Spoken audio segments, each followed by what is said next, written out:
Все ради шоу. Ну, конечно, надо было всему изговняться.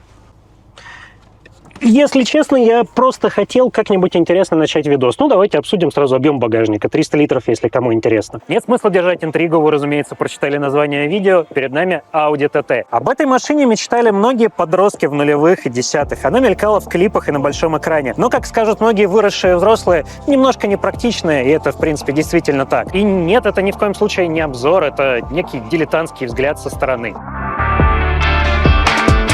I can see, I don't even have to seek. I can steal and sell your soul, cause I'm a thief. I can see, even under the dark blue sea. I can steal and sell your soul, cause I'm a thief. I can see, I don't even have to seek. I can steal and sell your soul, cause I'm a thief.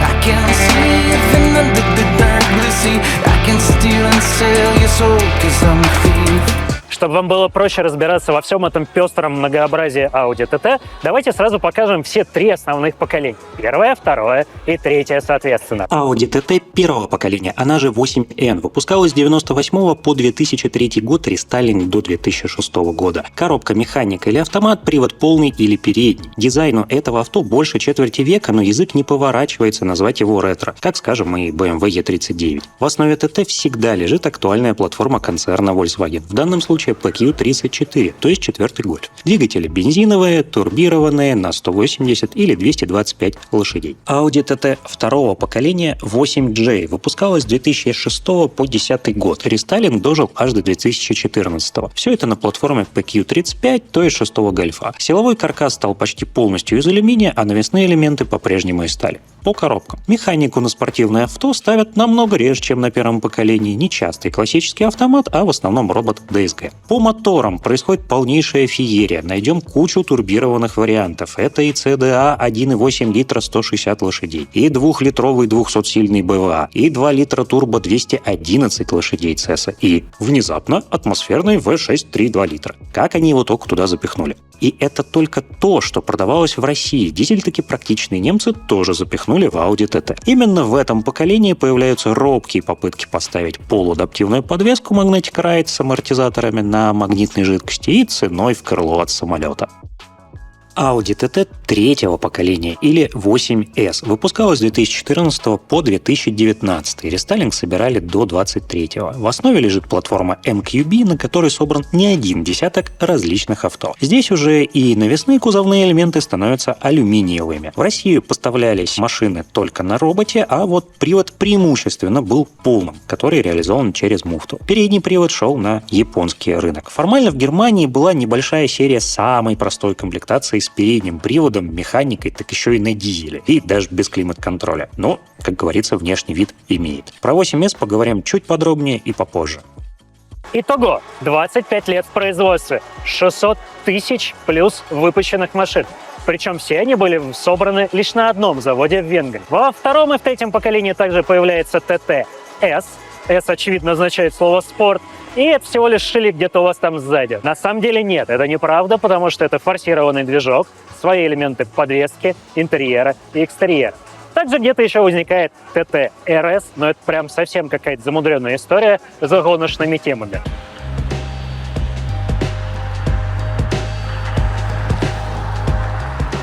Между предыдущими дублями прошла какая-то огромная бесконечность, закончилось лето, практически прошла осень, и к тому моменту, когда мы это намонтируем, точно будет зима. Но на самом деле это не важно. Нам же сегодня достается Audi TT 8S, это 2016 год, 2 литра под капотом, естественно, на роботе DSG, куда без него. Переместимся куда-нибудь, где чуть теплее, например, в моторный отсек. Мотор. Я 3.8, третье поколение, что про него рассказывать слишком много, потому что это, по сути, тот же самый мотор, что и в Гольфе 7 был, Passat 8, А4, А5, А6, ну и так далее, в куче других замечательных машин.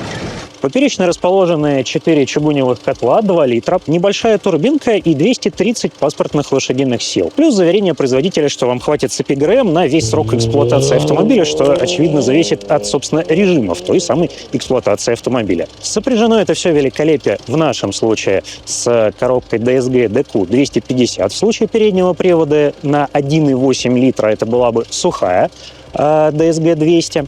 Это, в принципе, не те самые DSG, которыми всех любили раньше пугать в интернете. Это вполне себе живучие коробки. Возможно, хотелось бы не 6-ступенчатую, а 7-ступенчатую коробку переключения передач для более комфортной езды по трассе. И она здесь могла бы быть. И будет здесь в рестайлинге. Это DQ381. Это примерно то же самое, что DQ500, только поменьше, поновее и вроде как менее лагучая, но и менее надежная. В моторном отсеке действительно не супер много места. Обратите внимание, что никакой особо термоизоляции здесь нету. Это была доп. Опция, если вы хотите за дополнительные деньги. В принципе, она и не нужна, потому что все тепло от мотора должно испаряться в атмосферу, но и в салон. Из этого следует, что летом в какую-нибудь теплую погоду, например, в плюс 21 градус, вы стоите в пробке, хотите приоткрыть окошки, чтобы вам не было жарко, но вряд ли у вас это получится, потому что, скорее всего, вам будет тупо жарко и потребуется включенный кондиционер. Впрочем, из-за небольшого объема автомобиля он достаточно быстро остывает летом при включенном кондее и супер быстро прогревается зимой. Аккумулятор традиционно перебазировали куда-то там в багажник. В принципе, в угоду развесовки, хотя, очевидно, место вот под него вполне себе было, что не позволило разместить бачок омывайки в сколь-либо очевидном месте, поэтому пришлось вынести аж в левое крыло. Мысль, на самом деле, может быть даже логичная. Во-первых, не пачкаешься, когда заливаешь туда, а во-вторых, не можешь пролить горючую жидкость на теплый мотор или генератор, что явно было бы хуже и пожароопасно. Но окей, у тебя штатно омыватели фар. Наверное, бачок тоже должен быть, не маленького размера, но нет, ровно 3 с небольшим литра, прям по горло. Поэтому куда девать остаток в виде полторашки, я, честно говоря, не знаю.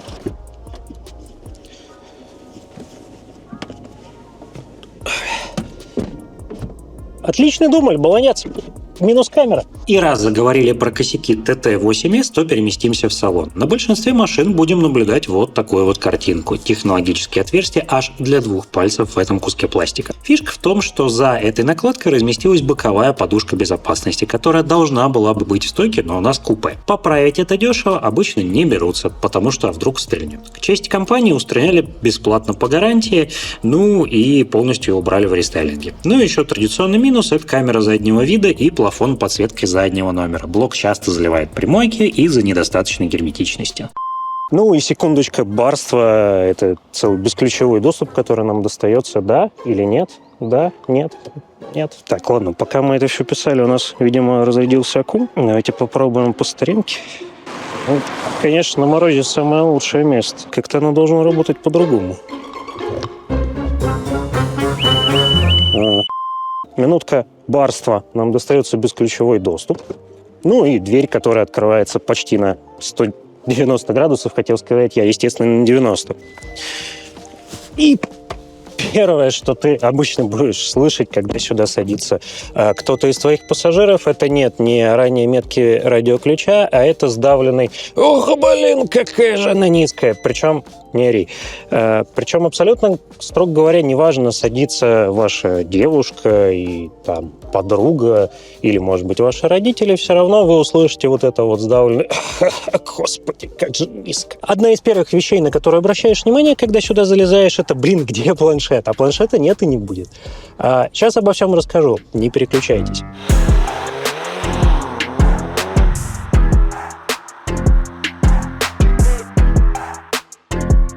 Чем должен быть занят водитель? Правильно, управлением транспортным средством.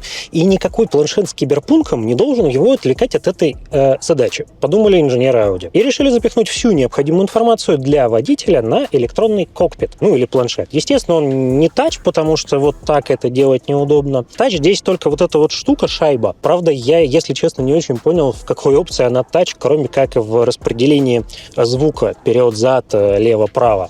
Напишите, пожалуйста, если кто-то знает, потому что я что-то потерялся. Когда на эту штуку я смотрел так же, как и вы сейчас, то есть на фотках, на видео и так далее, мне казалось, что это не суперудобная вещь, потому что вроде как привычно, что телефон должен лежать здесь. Поездив какое-то время, я могу сказать с уверенностью, что на самом деле это, черт побери, удобно. И это удобно, когда у тебя есть CarPlay, когда работает навигация. Когда она, кстати, у нас работает не часто.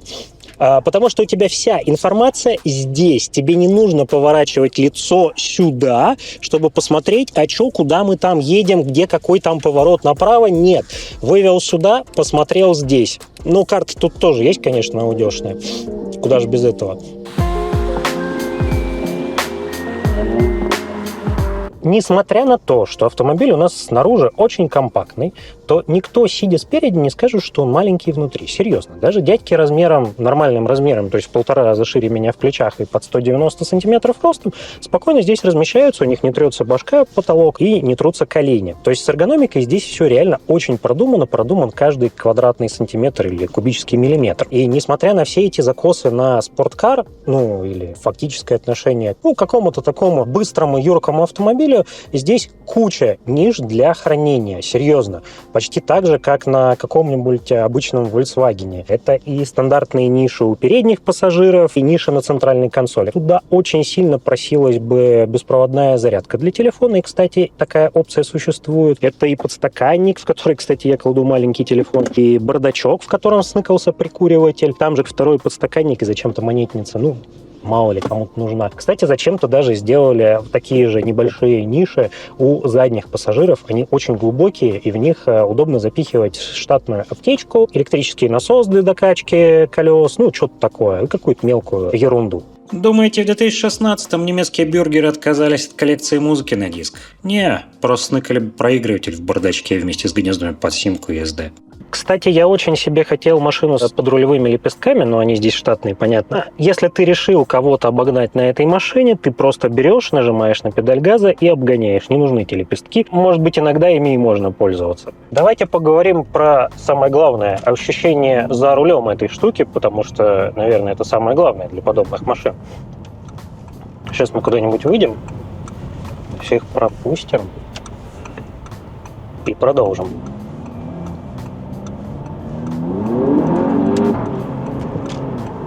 Не то, что я бы часто водил какой-нибудь X5M, я вообще, если честно, никогда не водил. Мой спектр ощущений ограничивается каким-нибудь 10-летним E200, Шкод Фабией, и всем тем, что можно найти в каршеринге, типа Geely Coolray и так далее. Так вот, на мой дилетантский взгляд, к этой штуке действительно применимо слово «управляемость». Сидишь абсолютно надежно.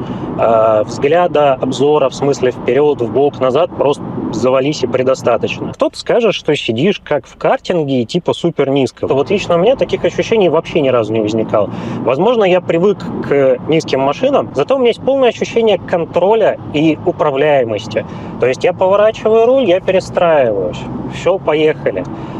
Машина едет туда, куда я хочу в данную секунду. Она как будто бы вот тот самый геккон из рекламы, который своими лапками цепляется за асфальт, дорожное покрытие, и поворачиваешь с какой-то прям неимоверной скоростью, абсолютно спокойно, не напрягаясь, не боясь, что тебя снесет в занос, и даже не понимаешь, а зачем нужно было вот это ограничение скорости. Посмотрите, в какой крутой достаточно петлю мы поворачиваем, при этом со скоростью 60, и вообще окей. Ничего под фуру не подстроится. При этом машина немножко жестковата, но не сверх меры. Если мы рассматриваем спокойное движение в городской среде, там со скоростью 60-80 км в час, мне кажется, что особой разницы между каким-то обычным седаном, не Майбахом, вы не найдете. Можно ли путешествовать на такой маленькой машине? В смысле, на такой маленькой машине с таким маленьким объемом багажника. Кстати говоря, объем багажника 300 литров, и это та часть, в которой я сижу. Если разложить, то она превращается, по-моему, в 750, и это уже уровень какой-нибудь Октавии. По комфорту передних пассажиров для длительных переездов это вполне себе комфортная машина, и мой ответ – да, на этом действительно можно комфортно путешествовать, при условии, что вас один или вас двое. И вы сидите, разумеется, спереди. Потому что спереди это мало чем отличается от обычного седана. Да, оно чуть-чуть жестковатое, зато вас точно не будет укачивать. Вы сидите вполне и абсолютно комфортно за счет развитых боковых поддержек поясницы, боковых подушечек и так далее, таманочки, в конце концов.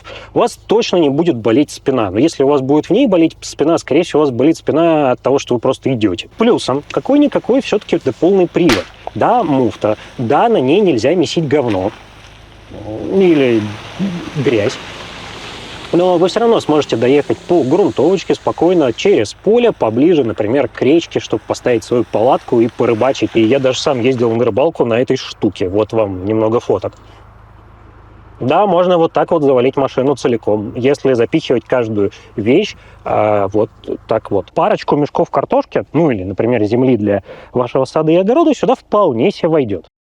Скорее всего, вот эту вот мысль не оценят и не поймут владельцы кроссоверов городских, однако на малолитражках в городе есть некоторая проблема, когда припаркован вот в такой вот карман, и из него выезжаешь задом. Достаточно часто плохо что-то видно назад. Здесь такой проблемы нет вообще, у тебя огромный аквариум сзади, наверное, по размеру стекло больше, чем даже спереди. Плюс вот в эти небольшие бойницы, это боковые задние стекла, которые не опускаются, в них тоже на самом деле что-то вполне себе видно. Сейчас мы двигаемся по загородной трассе, ограничение 110, мы едем как бы ровно 110 км в час, при скоростях больше здесь становится действительно шумновато. Этого не замечаешь в городе, если едешь на какой-то там стандартный 50, 60, 70 км в час, сколько вы там ездите в городе. А вот что касается трассы, да, здесь катастрофически не хватает шумоизоляции, здесь тупо нету в арках. Поэтому приходится немножко повышать голос, что неудобно, если вы едете с собеседником. Но, как говорится, если тебе шумно в Audi TT, сделай музыку погромче. Благо, она у тебя есть. Не знаю, честно говоря, насколько передает микрофон, вот уровень шума общий. В принципе, 105 км в час вполне себе комфортно. А больше, ну, куда вам больше. И немножко поговорим про динамику автомобиля, пока мы едем по трассе. 2 литра, турбированные, окей. Дает 230 лошадиных сил по паспорту. Это вроде как бы совсем немного, ну, конечно же, это больше, чем в городском кроссовере, который нас обгоняет. 230, ну, не суперская величина, безусловно. Не спорткар, как будто бы. Но машина у нас целиком из алюминия. Снаряженная масса составляет чуть больше 1300 килограмм с учетом массы водителя и запаса бензина. То есть это реальная масса автомобиля. Таким образом, получаем время разгона до первой сотни 5,3 секунды. Это, безусловно, абсолютно малая величина в контексте каких-то там электричек. Это, безусловно, не очень большая величина в сравнении там с каким-то 911 Porsche. Он где, простите, в какой ценовой категории? Явно не в этой. Получается, что из каких-то там одноклассников, коллег по цеху, ну, чего-то похожего, найти что-то более быстрое будет тяжело. Исходя из всего вышесказанного, если честно, первое время мне было реально страшно прожимать педаль газа в пол в городе. Хотя, если честно, мне и сейчас ее страшно прожимать. При этом ничего страшного не случится. Машина полностью контролируется, полностью управляется, и ничего с ней не будет. О, ГАИ. Прикольно. Интересно, нас тормознут или нет? Вообще, обычно эти машины супер неприглядные, ну, потому что спереди это 10-летняя Audi. Чуть-чуть и как бы будет. Неприглядные, конечно, если не потратить золотой фонд небольшой страны на пленку. Давайте посмотрим. Что, надо, не надо? Пока я гадаю на кофейной гуще, вот вам фан-факт о венгерских блюстителях порядка, которые очень даже уважают Audi TT. Правда, я не очень хочу знать, приходится ли сидеть задержанным сзади, хотя пытки людей вроде как запрещены Женевской конвенцией. Но об этом чуть позже. Кстати, круче только ДПСники из Питера. У них вообще есть R8. Вы как-то очень долго думали. Ходить страховку. Не надо. Ну и раз мы уже оказались где-то за городом, да, дорога мокрая, да, плюс 1 градус, ну, в принципе, можно попробовать выключить стабилизацию, воткнуть режим шпрот, ну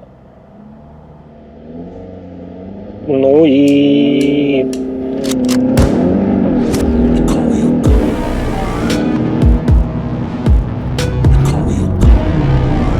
Нормальные люди скажут, что замерять разгон штатной системой – это моветон. Согласен, поэтому обратимся к профессионалам на 8S и втором стейдже. Лучшее время сейчас посмотрим, а стабильные 4,1 секунды до первой сотни, по заверениям владельца, вам вполне обеспечены.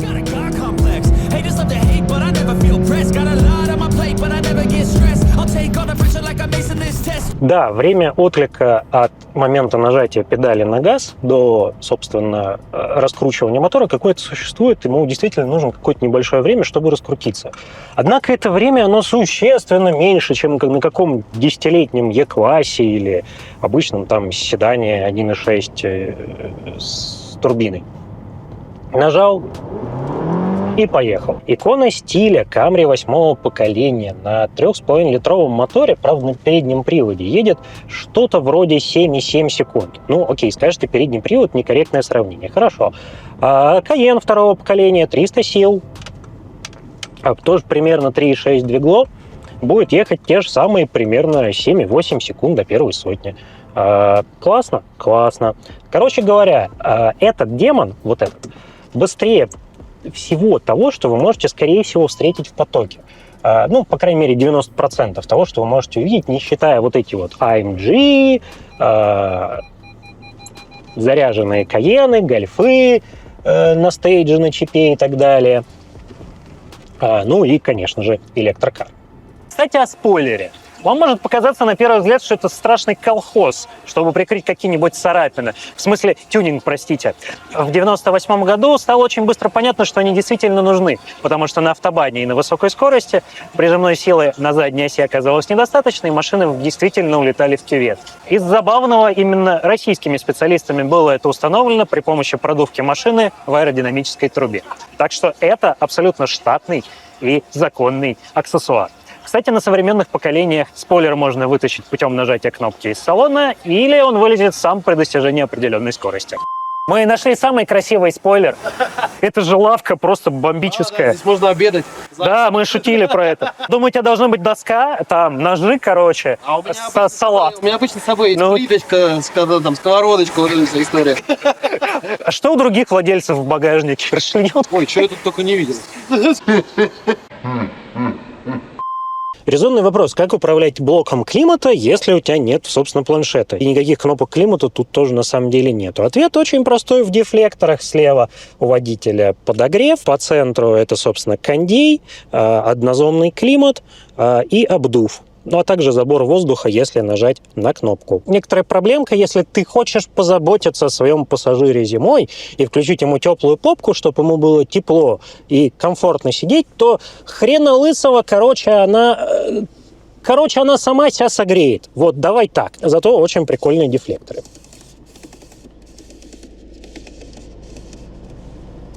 Years later. Система распознавания дорожных знаков плюс система удержания в полосе не равно штатный круиз. А вот чего здесь никогда не будет, это доводчиков, вентиляции сидений и подогрева руля. Машины-эгоисты или для удовольствия за рулем. Именно что за рулем. Видимо, этой формулой руководствовалась компания Audi, когда писала про пассажировместимость Audi TT, потому что она составляет 2+2. Весьма интересная формула, обусловлена тем, что на задний ряд вы все-таки можете именно впихнуть двоих пассажиров, если вы очень сильно их не любите и если их рост меньше 165 сантиметров. Кроме шуток, задний ряд у вас есть. Если что, туда можно посадить пассажиров. И, кстати, весьма нормально существуют люди, которые перевозят там на заднем сидении маленьких детей, просто потому что они никуда оттуда не денутся, у них нет никаких лишних кнопок, двери, которые они будут дергать и так далее. И это сиденье максимально сдвинуто вперед, чтобы вы понимали. Как мне выбраться отсюда? Если вам нужно перевести некоторое количество людей или тел, то сюда их можно посадить. Да, им будет неудобно, их будет укачивать, но их можно сюда посадить, потому что в смарт вы их физически не можете засунуть. В общем, тяжело. Зато дышать комфортно, кстати.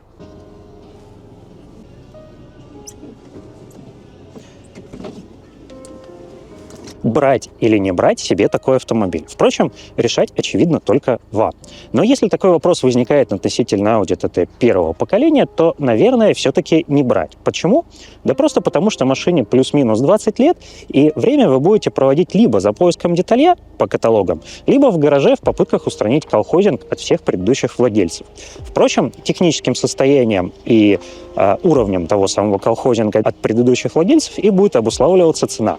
Момент записи это начало 2026 года, она будет составлять примерно от 600 тысяч рублей вплоть до X2, то есть 1 200 000 или даже 1 300 000 рублей за машину 20-летней давности. И раз уже заговорили про цены, давайте заодно обсудим все остальные версии. 8J, второе поколение, обойдется вам все в те же самые 1 200 000 рублей, правда, в самой, скажем, простой и базовой версии, то есть, скорее всего, на переднем приводе и даже на механике. Если наскрести еще 500 000 рублей, то получите автомобиль 15-летний по цене Лады Весты новой из салона на вариаторе. Правда, вряд ли для кого-то в принципе стоит выбор между новым и поддержанным. В этом поколении, кстати говоря, можно найти мотор 3.2 за ту же самую цену, что и турбированные версии. И, наверное, это будет не самым плохим вариантом для 15-летней машины. Главное, чтобы предыдущие владельцы не перегрели этот самый мотор. Гарантии вряд ли вам кто-то даст. Ну и, наконец, 8S. Третье поколение